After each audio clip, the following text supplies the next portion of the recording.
I used to hang out in a field near some forests when I was younger. One evening, it was just past midnight, and one of my friends had recently found himself in the middle of a complicated love triangle.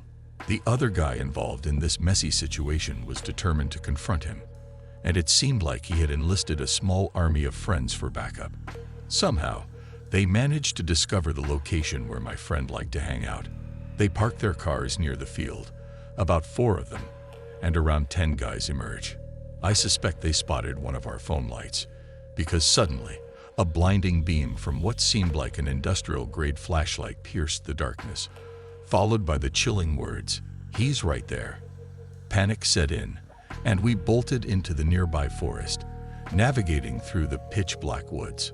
To make matters worse, a heavy rain began to pour down on us. For what felt like an eternity, we hid in bushes and moved stealthily through the forest, all while avoiding the beams of their torchlights that cut through the trees. There were moments when they walked so close that we could hear their voices, but we remained unseen as we lay face down in the mud and underbrush. I had unwittingly become a part of an intense manhunt, and the experience was utterly terrifying.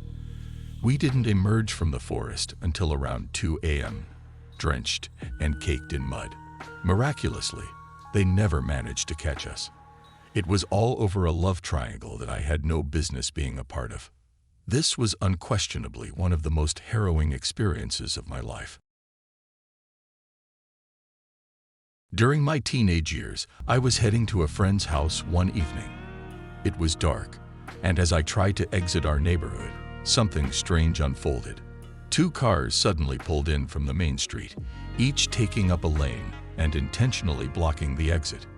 I came to a halt about 50 feet away, utterly perplexed by the situation. In a matter of seconds, both of these cars accelerated in my direction. Panic set in, and I quickly threw my car into reverse, attempting to back away. However, it became apparent that neither of my options was great. Either they would catch up to me or I would wreck my car while they continued to pursue me. So, I reluctantly chose the first option and came to a stop on my own. They drove right up and boxed me in against the curb. Each car was filled with 4 adult men. The driver of the car next to me was seething with anger as he shouted, "Both of our windows were down. Where's Caroline?" Completely bewildered, I could only muster a feeble, "What?" In an even more enraged tone, he repeated the question about Caroline. This time, all I could respond with was a puzzled, "Who?" I genuinely had no knowledge of any Carolines in the context they were suggesting. Suddenly, the driver's demeanor shifted. He seemed to calm down, lowered his voice, and uttered, "Oh, wrong person. Sorry." With that, he drove off, and the other car followed suit, with its occupants also extending an apology as they passed by.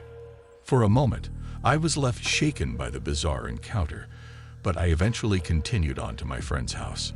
It took me a few years to realize that there was another person in my neighborhood who drove the exact same make, model, and even color of car as mine, and it was quite an obscure type of car, which probably explained why they were so confident that I was the person they were searching for. When I was 12 years old, an ordinary thunderstorm turned into a spine-tingling encounter that forever altered my relationship with my bedroom. It all began on a stormy night when lightning cracked across the sky, and thunder roared like an enraged giant. As I lay in bed, the tempest raged outside, painting eerie shadows on my bedroom walls. Little did I know that this night would etch an indelible memory into my young mind. The crescendo of the storm reached its peak when, suddenly, my closet door swung open with an ominous creak. It came to rest directly across from my bed, casting long, menacing shadows into my room. In a moment of pure instinct and sheer terror, I executed a leap that would have made any Olympic athlete proud, vaulting from my bed in one fluid motion. The reason for my acrobatics was simple yet surreal. My closet had decided to stage its own dramatic performance, flinging its door open as if beckoning me into some uncharted abyss. The image of that gaping closet, a dark void against the backdrop of lightning, was enough to send shivers down my spine. For the next 2 weeks, my room became a no-go zone as fear claimed its temporary victory. But there was more to this story, a hidden twist that made it all the more unsettling. You see, I had stumbled upon a small compartment within my closet, leading to what I can only describe as a secret room nestled beside my own. This chamber, far from the enchanting secret hideaways of children's stories, was more akin to an unfinished attic, filled with nothing but ominous wood beams and ominous fiberglass. It was through this peculiar small entryway that the nightmare had been born. I had failed to close the latch properly, leaving a door ajar that should have remained sealed. And on that fateful stormy night, the panel pushed open with malevolent intent, causing my closet door to swing wide in the oppressive darkness. The experience left an indelible mark on my young psyche, forever weaving a chilling tale of how an ordinary thunderstorm can transform into a heart-pounding encounter with the unknown. The memories of that night still linger, reminding me that sometimes even the mundane corners of our homes can harbor the most unexpected and unsettling secrets. In the depths of a close-knit community, there lived a remarkable woman, a dear friend of our family, who had become like a second mother to us over the years. She had weathered life's storms, including a heart-wrenching divorce, with unparalleled strength and resilience. To provide for her beloved son, she had taken on the role of a housekeeper, working tirelessly to ensure her family's well-being. But one ominous night, the thread of her life was woven into a chilling tapestry of tragedy. While on her nightly shift, she became an inadvertent witness to a heinous crime, an act so cold-blooded it would haunt her forever. Two merciless individuals had taken a life before her eyes, and fearing that she might expose their vile deed, they callously abducted her, using her very own car as their escape vehicle.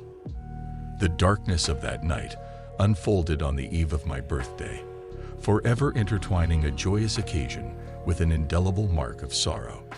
Days passed like eternity, for she had vanished without a trace. The local police's initial response was regrettably flawed, disseminating a distressing narrative that she had simply chosen to run away, a notion so far removed from her character that it sent shockwaves of disbelief through the hearts of those who knew her best. Her son, a child with special needs, was her world, and she would never have willingly left his side. Each morning, she awoke solely for him, and the very thought of abandoning him was unimaginable, even to the most distant of relatives. Amidst the uncertainty and heartache, a glimmer of hope arose when the police delivered an unexpected message. They had located her. However, the truth was a searing, devastating reality. Those two cowards, fearing that she might expose their monstrous act, had taken her to a desolate farm on the outskirts of town. There, in the shadows of a weathered barn, they committed a horrendous act that ended her life, leaving her lifeless body to languish in solitude. Unbeknownst to the culprits, the man they had shot had miraculously survived and managed to convey his harrowing ordeal to the authorities. He stood as a witness to the sinister events that transpired that fateful night. Justice, though delayed, did ultimately prevail. One of the murderers was swiftly apprehended, while the other sought refuge in an attic, only to be discovered and brought to account for their heinous actions.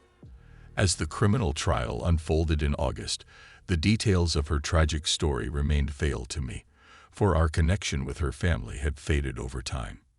Yet the memory of how the news had portrayed her, reducing her vibrant essence to a mere headline of Mule Shoe Woman, still sends shivers down my spine. It serves as a haunting reminder of the power of media to eclipse the richness of a life with a single chilling label.